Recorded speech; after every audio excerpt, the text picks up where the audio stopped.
Foreign లో మంచి యూనివర్సిటీలో అడ్మిషన్ వచ్చింది వెళ్ళాలి అనుకునే వాళ్ళు కొంతమంది. ప్రస్తుతం ఎలాంటి సిచ్యువేషన్ ఉందండి? సో యూఎస్ లో అయితే job market is completely bad. Senior management లెవెల్లో రికమెండేషన్ ఇవ్వాలి. దెన్ అగైన్ అది కూడా డౌటే. బట్ ఇప్పుడు ఏంటంటే ట్రంప్ వచ్చిన తర్వాత సినారియో మారుతుంది అండ్ జాబ్ మార్కెట్ కూడా టైట్ అయింది. ఎడ్యుకేషన్ మీద వెళ్ళిన వాళ్ళు H1 కనుక పిక్ అయ్యి జాబ్ రాకపోతే వాళ్ళు రివర్స్ లో యూఎస్ గవర్నమెంట్ ట్యాక్స్ కట్టారు. సో మీ ఓన్ మనీ మంచి కాలేజ్ అయితే గో అండ్ ట్రీట్. అలా కాదు నేను పార్ట్ టైం మీద డిపెండ్ అయ్యా వెళ్తాను, పార్ట్ టైం నేను ఫుల్ టైంలో చేస్తాను, నేనేదో ఫేక్ సర్టిఫికేట్లు పెట్టుకొని నేను జాబ్ సంపాదిస్తానంటే దొరికితే మాత్రం తీవ్రమైన పరిణామాలు ఉంటాయి. నమస్తే, నేను కవిత. Welcome to iDream. చాలా మంది విదేశాల్లో ఉన్నత విద్యకు వెళ్ళాలి అనేటువంటి ఆలోచన ఉంటుంది. మరికొంతమందికి అక్కడ జాబ్ చేసి అక్కడే సెటిల్ అవ్వాలి అనేటువంటి ప్లాన్ ఉంటుంది. బట్ ప్రస్తుతం ఉన్నటువంటి పరిస్థితుల్లో ఐదర్ ఉద్యోగాన్ని చేయొచ్చా లేకపోతే చదువు కోసం అబ్రాడ్కి వెళ్ళొచ్చా, డెసిషన్ ఎలా తీసుకోవాలి? మనతో పాటుగా ఉన్నారు ఫైనాన్షియల్ ఎక్స్పర్ట్ సాయిరామ్ గారు. సాయిరామ్ గారు, నమస్కారం. నమస్తే మేడం. సో ఇప్పుడంతా అడ్మిషన్స్ సీజన్ అనేది జరుగుతూ ఉంటుంది కాబట్టి నాకు ఫారిన్లో మంచి యూనివర్సిటీలో అడ్మిషన్ వచ్చింది వెళ్ళాలి అనుకునే వాళ్ళు కొంతమంది, లేదు నాకు ప్రమోషన్ వచ్చింది యూఎస్కో ఇంకొక చోటుకో వెళ్తున్నాను అనుకుని జాబ్ పర్పస్లో వెళ్ళేవాళ్ళు. ప్రస్తుతం ఎలాంటి సిచ్యువేషన్ ఉందండి? మార్కెట్ అంటే కేవలం మనం డబ్బే చూస్తామో, వచ్చినటువంటి ఆఫర్స్ లేకుంటే ప్రమోషన్స్ వీటిని కూడా చూడాలంటారా? సో ప్రెసెంట్ అయితే మన తెలుగు వాళ్ళ గురించి మనం ఫస్ట్ మాట్లాడదాం. సో మన తెలుగు వాళ్ళు మెయిన్గా యుఎస్ వెళ్తారు, తర్వాత వచ్చేసరికి యూకే వెళ్తారు. ఈ రెండింటిని అయితే మెయిన్గా వెళ్తుంటారు ఎడ్యుకేషన్ పర్పస్. జాబ్కి వచ్చేసరికి US, UK, next Arab countries కూడా వెళ్తూ ఉంటారు. సో ఫస్ట్ అసలు జాబ్ మార్కెట్ ఎలా ఉంది?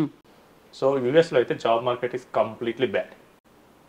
మీరు ఓన్ మనీతో వెళ్తున్నాను, నా దగ్గర ఒక 50 లక్షలు ఉంది, నేను యుఎస్ వెళ్తాను, నా ఓన్ మనీతో నేను పెట్టుకుంటాను అంటే వెళ్ళండి, ప్రాబ్లం లేదు. బట్ అలా కాకుండా నేను లోన్ తీసుకొని వెళ్తాను, అప్పుడు ఏం చేస్తారు? లోన్ తీసుకొని వెళ్తారు కాబట్టి వీళ్ళు ఇంట్రెస్ట్లో తగ్గించుకోవడానికి అక్కడ పార్ట్ టైం చేస్తారు. బట్ డూయింగ్ పార్ట్ టైం అది out side university is illegal in US. మిమ్మల్ని వాళ్ళు వీసా ఇచ్చింది చదువుకోవడానికి, మీరు పార్ట్ టైం చేయాలంటే యూనివర్సిటీలో చేయాలి. కానీ అక్కడ ఏంటంటే మనకి ఆపర్చునిటీస్ అనేవి లిమిటెడ్గా ఉంటాయి. కానీ మనకు వీళ్ళందరూ ఏం చేస్తారంటే మన మధ్యతరగతి కుటుంబాల్లో కాబట్టి లోన్ తీసుకుని చాలామంది ఆశలతో వెళ్తూ ఉంటారు. సో లాస్ట్ 3-4 ఇయర్స్లో నేను ఎక్స్పీరియన్స్ చేసింది ఏంటంటే there is a high chance of not getting a job. Job రావాలంటే సీనియర్ మేనేజ్మెంట్ లెవెల్లో రికమెండేషన్ ఇవ్వాల్సి వస్తుంది. దెన్ అగైన్ అది కూడా డౌటే. మోస్ట్ ఆఫ్ ది యూఎస్కి వెళ్ళిన పిల్లలు ఏం చేస్తున్నారంటే 7-8 ఇయర్స్ ఎక్స్పీరియన్స్ పెట్టుకుంటున్నారు. ఒకప్పుడు ఏంటంటే మాస్టర్స్కి వెళ్ళేవాళ్ళు, వెంటనే మాస్టర్స్ అయిపోయిన వితిన్ 1 or 2 ఇయర్స్లో జాబ్ వచ్చేది. ఇప్పుడు ఏం చేస్తున్నారు? జాబ్ మార్కెట్ టైట్ అవడం వల్ల ఫ్రెషర్స్ని తీసుకోవట్లా. ఇప్పుడు మీరు లోన్లో వెళ్ళారు, 50 లక్షల లోన్ ఉంది, 10% ఇంట్రెస్ట్ అన్న ఎవ్రీ ఇయర్ 5 lakhs యాడ్ అవుతూ వస్తుంది. జాబ్ రావట్లేదు. మనకి ఈ యూఎస్ వాళ్ళకి ఏంటంటే F1 వీసాలు ఇస్తారు, ఆ తర్వాత దాన్ని ఓపీటీకి కన్వర్ట్ చేసుకుంటారు, స్టెమ్ ఓపీటీ అంటారు. అవేంటంటే ఇంకో 3 ఇయర్స్ ఉంటుంది. ఈ 3 ఇయర్స్లో H1 పిక్ అవ్వలేదు అనుకోండి, వాళ్ళకి 2 ఛాన్సులు ఉంటాయి. ఇండియాకు తట్టబుట్ట కట్టేసుకుని రావటం, లేదు మళ్ళీ ఇంకో మాస్టర్స్ చేయటం, అంటే మళ్ళీ ఇంకో 50 లక్షలు లోన్ తీసుకోవాలి. సో ఇంత డేంజర్ అనేది ఉంటుంది. సో మీ ఓన్ డబ్బులు అనుకోండి, ప్రాబ్లం లేదు. మీ అమ్మా నాన్నల స్థితిమంతులు, అసలు పెద్ద ప్రాబ్లం లేదు, 50 లక్షలు పోయినా అనుకుంటే అక్కడికి వెళ్ళి చదువుకోండి. అండ్ చాలా మంది చేసే మిస్టేక్ ఏంటంటే ఈ యూనివర్సిటీస్ అపార్ట్మెంట్ యూనివర్సిటీస్ కూడా ఉంటాయండి యూఎస్లో. అంటే అక్కడ అసలు ఏ కాలేజ్ ఉండదు, అక్కడ క్యాంపస్ లాంటిది ఏం కనిపించకుండానే, బట్ ఓన్లీ జస్ట్ ఈ స్టూడెంట్స్ కోసమే రన్ చేస్తారు, వాళ్ళు ఇచ్చే ఫీజుల కోసమే. అలాంటి యూనివర్సిటీస్లో చదివితే రేపు జాబ్ ఏమొస్తుంది, స్కిల్స్ ఏముంటాయి, క్వాలిటీ ఏముంటుంది? ఒకప్పుడు అంటే సిచ్యువేషన్ ఈస్ డిఫరెంట్.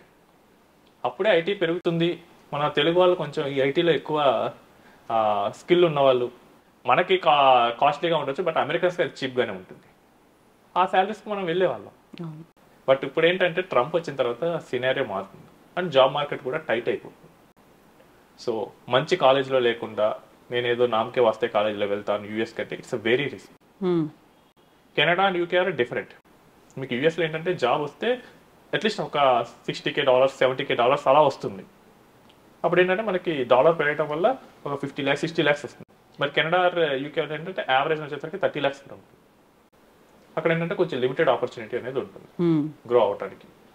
అండ్ ఇంకొక విషయం ఏంటంటే ఈ ఎడ్యుకేషన్ మీద వెళ్ళిన వాళ్ళు H1 కనుక పిక్ అయ్యి జాబ్ రాకపోతే వాళ్ళు రివర్స్లో యూఎస్ గవర్నమెంట్కి ట్యాక్స్ కట్టారు. అసలే ఇన్కమ్ లేదు, అవును. మళ్ళీ లోన్కి ఈఎంఐ కట్టాలి, దీని మీద నేను $2,000 ఎక్స్ట్రా కట్టాలి ట్రంప్కి. ఇంకా ఇంత పెయిన్ఫుల్గా బర్డెన్ అవుతుంది ఇంకా. అసలు ఇదంతా ఆలోచించకుండా 2021లో ఈజీగా వెళ్ళారు. 2022లో ఎప్పుడైతే జాబ్ మార్కెట్ కష్టమైందో అండ్ వాళ్ళు ఈ వీసా రెగ్యులేషన్స్ అనేది టైట్ చేశారో అప్పుడు ఇదంతా ఇప్పుడు చూస్తున్నారు. మీకు కనుక ఇండియాలో 20 lakhs స్టార్టింగ్లో కనుక జాబ్ వచ్చేంత స్కిల్ మీకు ఉంది అంటే better don't go for foreign country. లేదు మీ ఎంప్లాయర్ పంపించాడు, అప్పుడు he will file H1 for you. అప్పుడు మీకు వ్యాలిడ్ ఇన్కమ్ ప్రూఫ్ ఉంటుంది, ట్యాక్స్లు కూడా మీకు వచ్చే శాలరీలోంచే మీరు కట్టుకుంటారు, అప్పుడు మీరు వెళ్ళొచ్చు. బట్ ఈ ప్రెసెంట్ టైంలో జాబ్ మార్కెట్ బాగోలేనప్పుడు మీరు లోన్లు తీసుకొని నామకా వస్తే కాలేజీలో చదువుకుంటాను ఇలా అంటే కనుక 3 years తర్వాత రిటర్న్ రావటమో, లేదా ఇంకో లోన్ తీసుకొని డబుల్ మాస్టర్స్ చేయటమో, లేదా అక్కడ పార్ట్ టైం చేయటమో చేస్తారు. అక్కడ పార్ట్ టైం చేస్తూ కనుక మీకు దొరికితే కనుక మీకు వాళ్ళే ఫ్రీ టికెట్ వేసి ఇండియా పంపిస్తారు, డబ్బులు కట్టక్కర్ల దానికి. అవును, కావాలంటే ఇంకా సంఖ్యలు కూడా యాడ్ చేసి పంపించారు మొన్నటి దాకా మిలిటరీ విమానాల్లో వచ్చి. మిలిటరీ విమానాల్లో చాలా చూస్తాం. మనకు పంజాబ్లో పంపించాలి అమృత్సర్ ఎయిర్పోర్ట్కి. అవును. సో ఇంత తీవ్రంగా పరిణామాలు అయితే ఉంటాయి. బట్ మీకు జాబ్ వచ్చింది, మీ ఎంప్లాయర్ పంపించాడు, then it's a very good opportunity to add. ఎందుకంటే ఇక్కడ మనకి యావరేజ్ వచ్చేసరికి 20-25 lakhs 30 lakhs ఉంది, అక్కడ కొడితే 60 మినిమం. బట్ ఇక్కడ నుంచి మనకు పంపిస్తుందంటే మినిమం 100K ఉంటుంది. 100K అంటే 85 lakhs. సగం పోయినా కానీ సగం సేవింగ్స్, సగం కూడా కాదు, నాకు 25% సేవింగ్స్ అయినా కానీ ఇక్కడ మనకి ఇయర్లీ వచ్చే ఇన్కమ్ అక్కడ వస్తుంది, అక్కడ మనకి మంచి స్కోప్ ఉంటుంది. బట్ నేను స్టడీ మోడ్లో వెళ్తానంటే సెలెక్ట్ ఏ బెస్ట్ యూనివర్సిటీ, స్కిల్స్ పెంచుకోవడానికి వెళ్ళండి. అలా కాకుండా నేను పార్ట్ టైం చేసి సంపాదిస్తా అంటే 50-50 ఛాన్స్. అక్కడికి వెళ్ళిన తర్వాత ఒక డెసిషన్ తీసుకుంటాను అనుకున్నా, ఒక ఛాన్స్ ఏదో తీసుకుంటాను అని వెళ్ళినప్పటికీ అప్పుడు చాలా రిస్క్ అవుతుందండి. ఎందుకంటే ఒకప్పుడు అయితే మనకి చీప్గా దొరికేవాళ్ళు, ఇప్పుడు మెక్సికో వాళ్ళు వస్తున్నారు. సో పార్ట్ టైంలో కూడా టైట్ కాంపిటీషన్ ఉంటుంది. మనకి ఇండియన్స్ అంటే $10 $12 పర్ అవర్ పే ఇస్తే చేస్తారు, వాళ్ళు $8 ఇచ్చి చేస్తున్నారు. సో వాడికి ఏంటి, వాడి గ్యాస్ స్టేషన్లో పని చేయాలంటే 2 ఆప్షన్లు ఉన్నాయి, నేను $12 వస్తాను, ఇంకొకటి మెక్సికో వాడు నాకు $8 వస్తాడు, వాడే తీసుకుంటున్నాను. సో ఈ పార్ట్ టైం రిస్క్ కూడా ఉంటుంది ప్రెసెంట్. సో మీ ఓన్ మనీ, మంచి కాలేజ్ అయితే గో అండ్ రీడ్. అలా కాదు నేను పార్ట్ టైం మీద డిపెండ్ వెళ్తాను, పార్ట్ టైం నేను ఫుల్ టైంలో చేస్తాను, నేనేదో ఫేక్ సర్టిఫికేట్లు పెట్టుకొని నేను జాబ్ సంపాదిస్తానంటే దొరికితే మాత్రం తీవ్రమైన పరిణామాలు ఉంటాయి. అందులో ఆంక్షలు కూడా చాలా ఎక్కువగా ఉన్నాయి కాబట్టి ఎప్పుడు ఎలాంటి సిచ్యువేషన్స్ వస్తాయో అనేటువంటి పరిస్థితి ఉంది కాబట్టి. సో ఇలాంటి టైంలో రిస్క్ తీసుకోవడం కరెక్ట్ కాదు. మనం జాబ్ మీద అయితే వెళ్ళొచ్చు, ఇంకా జాబ్ మీద దుబాయ్ కూడా వెళ్ళొచ్చు. సో చాలా మంది వెళ్తారు, అక్కడ ఇన్కమ్ ట్యాక్స్ ఉండదు కాబట్టి.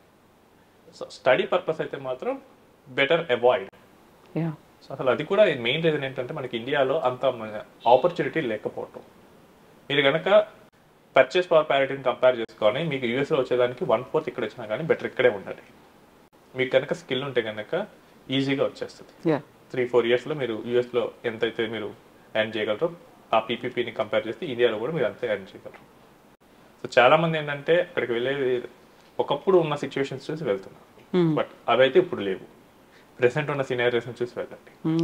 సో డాలర్ డ్రీమ్స్ తో వెళ్తూ ఉంటే కొంచెం కష్టాలు అయితే ఉంటాయి అక్కడ ఇంకా వెళ్ళిన తర్వాత. కొంచెం కాదు, చాలా ఉన్నాయి. సో అవన్నీ ముందే మనం ఎంతసేపు స్టాక్ మార్కెట్ లో అనలైజ్ చేయమన్నట్టుగా ఇక్కడ కూడా అనలైజ్ చేయాల్సిందే. జాబ్ మార్కెట్ లేకుండా చేస్తే ఏముంటుంది, చాలా ఇబ్బంది. I have seen many students who are suffering. US లో అంటే చిన్న చిన్న గదులు వాళ్ళకి $1,000 కట్టాలంట, మనకైతే ఇక్కడ 4,000కి వచ్చే రూమ్స్. సో అంత భయంకరంగా ఉంటుంది సినారియో. అది కాకపోతే ఏంటంటే కళల ప్రపంచం అని దాంతో వెళ్ళటం కాకుండా రియాలిటీ చూసుకొని పేరెంట్స్ లోన్ మీద అయితే కనుక ఆస్తులు అమ్ముకొని వెళ్ళేటట్లయితే 1-2 సార్లు ఆలోచించుకొని వెళ్ళండి. మన సొసైటీ కూడా అలాగే ఉంది కదా, వెళ్ళారా లేదా అందరూ వెళ్ళారు అనే ఒక ఫీల్ ఉంటుంది కదా. సొసైటీ కూడా మనకి ప్రెషర్ పెడుతూనే ఉంటుందండి, బట్ రియాలిటీని మనం అండర్స్టాండ్ చేసుకొని బిహేవ్ చేయాలి. అండి. Thank you so much Sairam garu. Thank you అండి.